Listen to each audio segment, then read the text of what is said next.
విద్యార్థుల కోసం ప్రత్యేక బస్సులు నడపాలని ఏబీవీపీ డిమాండ్ చేస్తోంది. జగిత్యాలలో ఏర్పాటు చేసిన మీడియా సమావేశంలో ఆ సంస్థ రాష్ట్ర కార్యవర్గ సభ్యులు మనువాద నందు మాట్లాడారు. జిల్లా వ్యాప్తంగా బస్సులు సరిగ్గా లేక విద్యార్థులు సమస్యలు ఎదుర్కొంటున్నారన్నారు. బస్సులు సమయానికి రాక కళాశాలలకు వెళ్లే విద్యార్థులు ఇబ్బంది పడుతున్నారని చెప్పారు.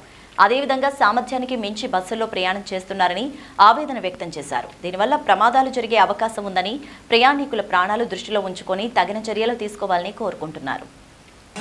మెయిన్ గా చూస్తున్నటువంటి బస్సులు కాబట్టి ఇక్కడ ఉన్నటువంటి డిఎం గారు దాన్ని దృష్టిలో పెట్టుకొని ప్రతి ఒక్క కళాశాలకి మరియు పాఠశాలకు వెళ్లే విద్యార్థుల యొక్క సమయాన్ని దృష్టిలో పెట్టుకొని దాని యొక్క సమయానికి సంబంధించినటువంటి అదే విధంగా ఏదైతే ఆ సమయం ఉందో ఆ సమయం లోపల యొక్క స్కూల్ లోపల గానీ కాలేజ్ లోపల ఉండే విధంగా యొక్క బస్సులని టైం టేబుల్ చేంజ్ చేయాలని చెప్పి ఒక డిఎం గారిని కోరుతా ఉన్నాం.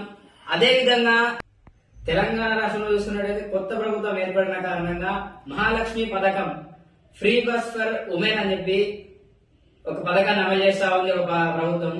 దానివల్ల ఎంతో మంది విద్యార్థులు ఇబ్బంది పడతా ఉన్నారు.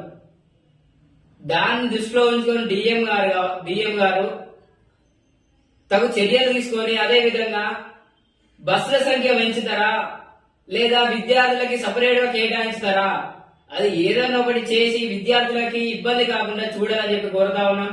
అదే విధంగా కెపాసిటీ 50 నుంచి 60 మంది ఎక్కేటువంటి కెపాసిటీ ఉన్న బస్సుల్లో 100కు పైగా మంది ఎక్కుతా ఉన్నారు.